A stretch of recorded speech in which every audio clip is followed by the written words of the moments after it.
딸한테 전화를 걸었습니다. 3번 신호가 가고 받았습니다. 여보세요, 엄마? 응, 뭐해? 엄마 바빠, 나중에 할게. 뚝, 3분도 안 됐습니다. 그 짧은 통화 한 번에 하루가 무너집니다. 저녁을 먹어도 입맛이 없고 TV를 켜도 머릿속은 온통 그 생각뿐입니다. 내가 뭘 잘못했나? 내가 무슨 말을 잘못했나? 그런데 잘못한 건 없습니다. 딸도, 나도, 아무도 잘못한 게 없습니다. 다만 외롭습니다. 딸이 있는데도 외롭습니다. 혹시 당신도 그런가요? 자식은 있는데 마음은 텅 빈 것 같고, 집은 있는데 혼자 있는 시간이 길고, 돈은 있는데 쓸 곳이 없고, 건강은 그럭저럭인데 기운은 없고, 그렇게 하루하루가 그냥 지나갑니다. 오늘은 그런 분들을 위한 이야기입니다. 자식 탓을 하려는 것도 아니고 세상을 원망하려는 것도 아닙니다. 다만 지금부터 어떻게 살아야 노후가 무너지지 않는지 그 단 한 가지를 천천히 말씀드리려 합니다. 이 이야기를 끝까지 들으시면 자식 눈치 안 보고도 편안한 노후, 혼자여도 무너지지 않는 노후, 그 방법이 보일 겁니다. 지금부터 한 분을 소개하겠습니다. 김순자. 올해 76입니다. 딸 2, 아들 1 키웠습니다. 남편은 5년 전에 세상을 떠났고 지금은 아파트에서 혼자 삽니다. 자식들은 다 잘 삽니다. 큰딸은 서울에서 회사 다니고, 작은 딸은 경기도에서 학원 운영하고, 아들은 부산에서 장사합니다. 명절이면 옵니다. 설, 추석, 어버이날. 한 번에 2~3시간 있다가 갑니다. 전화는 일주일에 한 번? 아니, 요즘은 2주에 한 번 정도. 김순자 할머니는 불평하지 않습니다. 애들도 바쁘지 뭐. 나도 젊을 땐 그랬어. 그렇게 말하면서도 속으로는 늘 이렇게 생각합니다. 이렇게 외로울 줄 몰랐는데 왜 이렇게 됐을까요? 김순자 할머니는 평생 자식을 위해 살았습니다.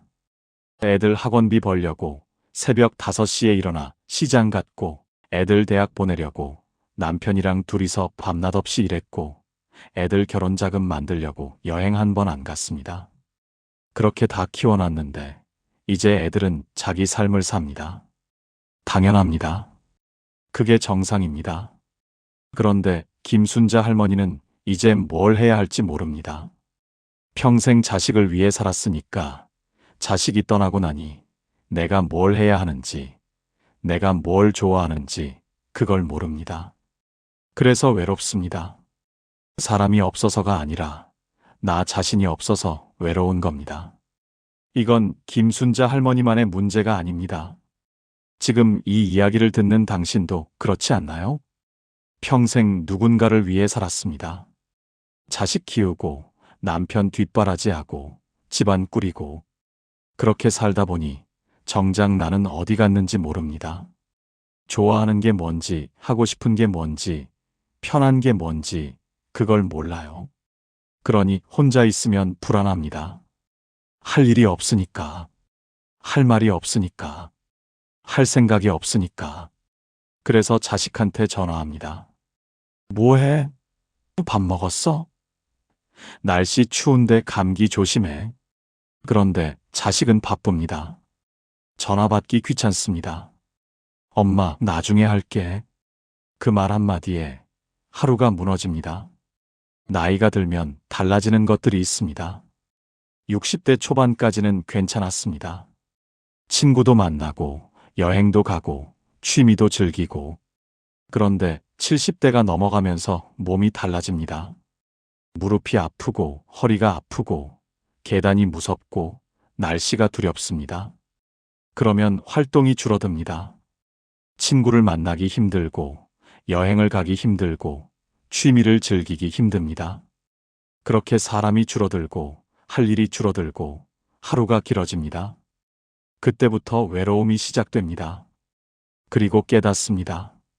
아, 노후는 이런 거구나. 아, 나는 준비가 안 됐구나. 이제부터 말씀드릴 내용은 듣기 불편할 수 있습니다. 하지만 진실입니다. 이걸 받아들여야 비로소 노후가 편해집니다. 천천히 들어주십시오. 첫 번째 진실. 자식, 건강, 그리고 나. 자식은 효도하지 않습니다. 많은 분들이 상처받는 지점입니다. 내가 이렇게 키웠는데, 내가 얼마나 고생했는데. 맞습니다. 당신은 고생했습니다. 자식을 위해 모든 걸 포기했습니다.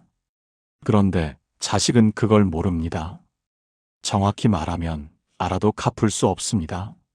왜냐하면 자식도 자기 삶이 바쁘니까요. 김순자 할머니의 큰딸을 봅시다. 회사에서 팀장입니다. 아침 6시에 일어나서 저녁 9시에 퇴근합니다. 아이 둘 키우고 남편은 주말 근무하고 시부모님도 챙겨야 합니다. 명절에 친정 못 가는 게 아닙니다. 갈 여력이 없는 겁니다. 전화를 자주 못하는 게 아닙니다. 정신이 없는 겁니다. 그러니 기대를 내려놓아야 합니다. 자식이 효도하면 그건 감사한 일입니다. 보너스입니다. 안 하면 그게 보통입니다. 정상입니다. 그렇게 생각하면 서운함이 줄어듭니다. 그리고 그 빈자리를 나로 채울 수 있습니다. 그런데 나로 채우려면 먼저 건강해야 합니다. 돈이 있어도 자식이 있어도 몸이 아프면 소용없습니다. 김순자 할머니는 작년에 넘어졌습니다. 겨울에 빙판길에서 미끄러졌는데 손목이 부러졌습니다. 병원 가서 깁스하고 왔는데 그 다음부터가 문제였습니다. 혼자 밥을 못 먹겠고 빨래를 못 하겠고 청소를 못 하겠고 화장실 가는 것도 힘들었습니다. 그때 깨달았습니다. 아, 건강을 잃으면 모든 게 끝이구나. 돈이 있어도 집이 있어도 자식이 있어도 내 몸이 안 따라주면 다 의미가 없습니다. 지금 70대 넘으신 분들 무릎 안 아픈 사람 없습니다. 허리 안 아픈 사람 없습니다. 그런데 그걸 방치하면 80대에 누워 지냅니다. 그러니 지금부터라도 몸을 챙기십시오. 거창한 운동 아닙니다. 헬스장 갈 필요 없습니다. 매일 30분 집 앞 공원 걷기. 그것만 해도 10년이 다릅니다. 밥 잘 먹고 잠 잘 자고 몸 움직이는 것. 그게 노후를 지키는 가장 확실한 방법입니다. 그리고 여기서 가장 중요한 게 나옵니다. 외로움은 사람이 없어서가 아니라 내가 없어서 온다는 겁니다. 김순자 할머니는 요즘 달라졌습니다. 예전엔 자식한테 전화 자주 했는데 요즘은 안 합니다. 예전엔 동창회 빠지지 않고 갔는데 요즘은 안 갑니다. 대신 혼자 산책합니다. 혼자 드라마 봅니다. 혼자 김치 담급니다. 그런데 이상하게 예전보다 덜 외롭습니다. 왜일까요? 김순자 할머니가 깨달은 게 있습니다. 나는 평생 나를 몰랐구나.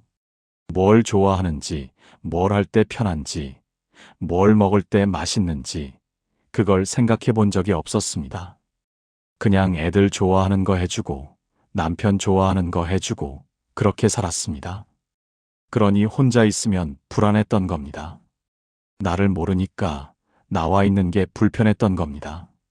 그런데 요즘은 나를 알아갑니다. 아침에 일어나서 오늘 몸 상태가 어떤지 살핍니다.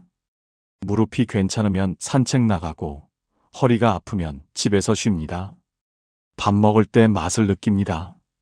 김치가 짜다, 밥이 따뜻하다, 국이 시원하다. 그 작은 느낌이 나를 깨웁니다.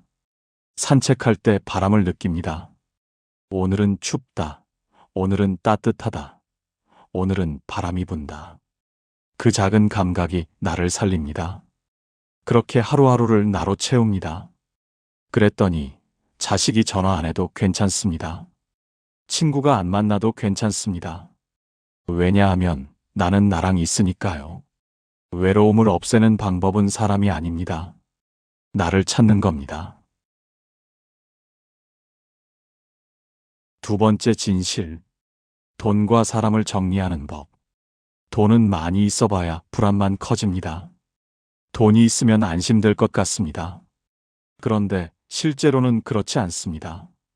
돈이 많으면 잃을까봐 불안합니다.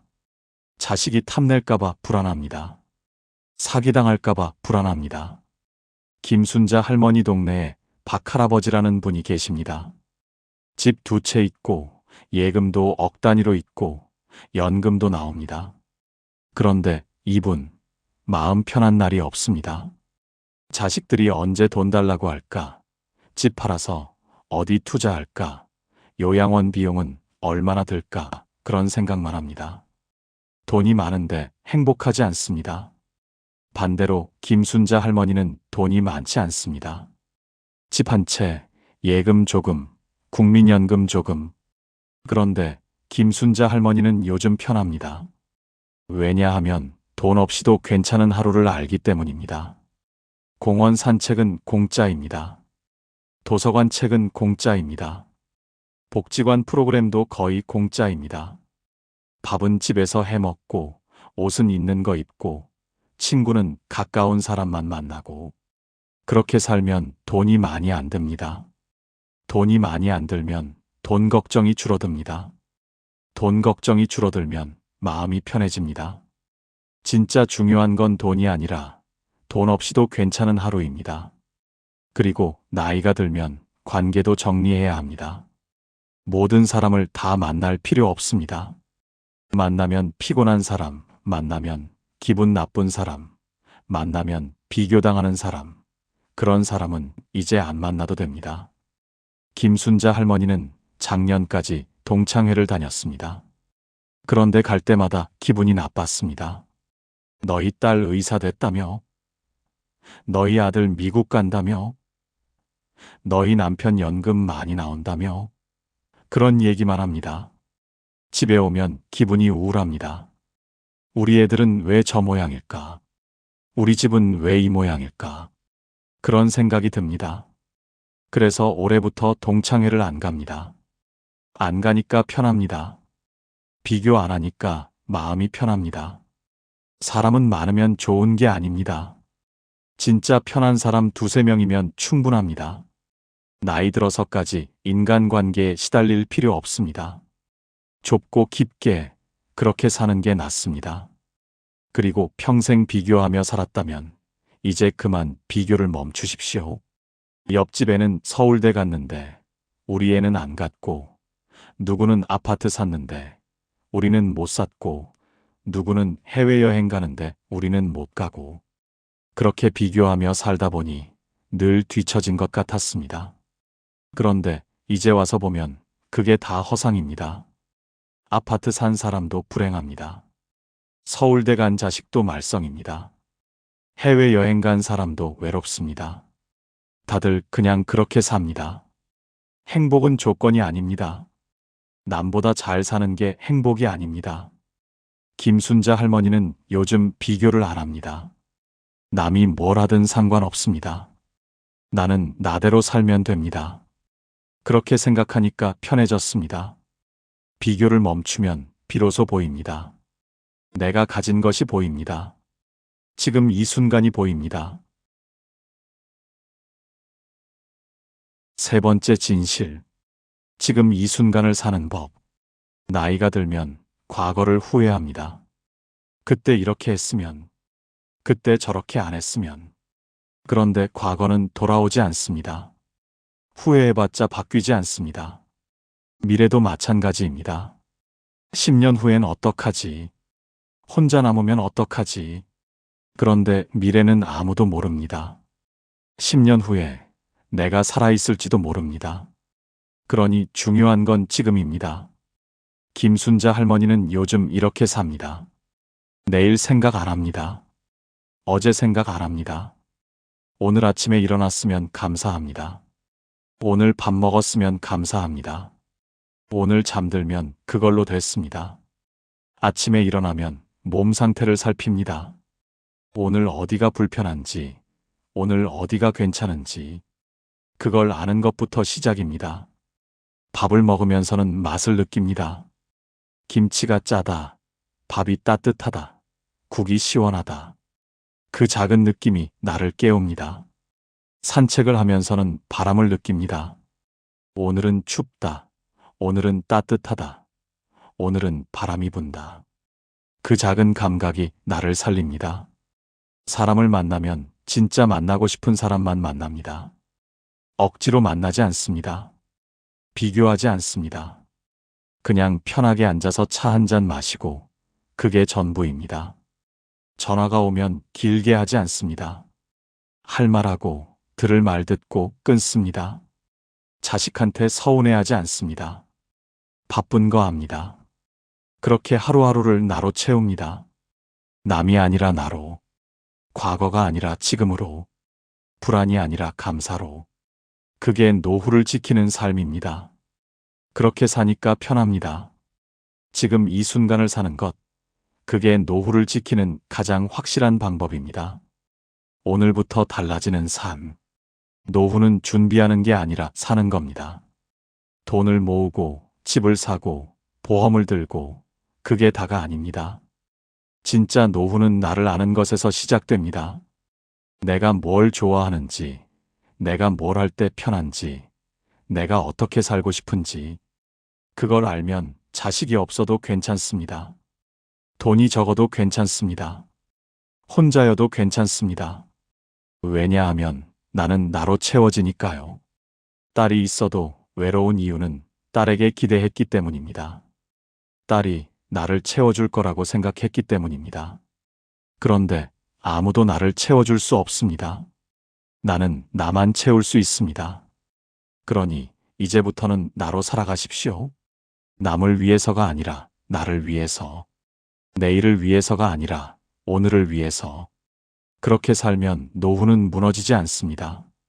자식이 없어도 돈이 적어도 혼자여도 나는 괜찮습니다.